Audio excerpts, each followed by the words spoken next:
안녕하십니까? 자유통일당 AI 대변인 통일로입니다. 오늘의 논평은 꽁꽁 감추고 있는 5.18 명단부터 공개하자입니다. 최근 더불어민주당의 전진숙 의원이 5.18 유공자법 일부 개정안을 대표 발의했습니다. 이번 법안의 주요 내용은 지난 2021년도에 개정된 5.18 보상법에 따라 피해자로 인정된 이들을 유공자로 등록하자는 것입니다.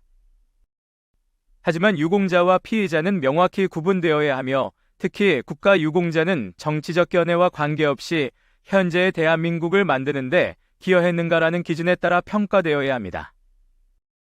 야권이 묻지도 따지지도 않는 유공자 인정 추진은 어제 오늘의 일이 아닙니다. 대표적인 사례로는 경찰 7명이 목숨을 잃은 동해대 사건이 있습니다. 과연 경찰을 죽인 관련자들을 유공자로 인정하는 것이 바람직할까요? 현재 5.18 유공자 수는 계속 증가하고 있으며 노태우 정권 당시 2천여 명이던 숫자가 현재 6천여 명에 이른다고 알려져 있습니다. 명단 공개에 대한 요구는 끊이지 않고 있지만 여전히 무엇을 숨기고 싶은지 꽁꽁 감추고 있는 상황입니다.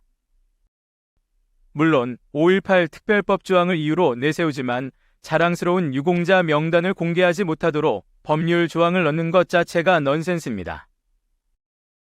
이는 안중근 의사, 유관순 열사의 이름을 국가 유공자로 밝히지 않고 감추는 것과 다를 바 없습니다.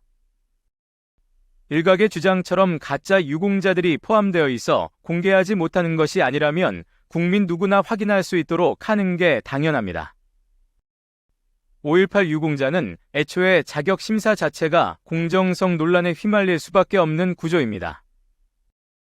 국가 유공자는 보훈부가 심사하는 것이 원칙인 반면 5.18 유공자는 광주시에 그 권한이 위임되어 있으며 대부분 인후 보증을 통해 검증됩니다.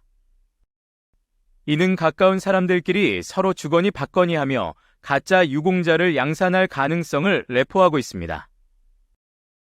이러한 구조에서 객관적인 신뢰성을 인정받기는 어렵습니다.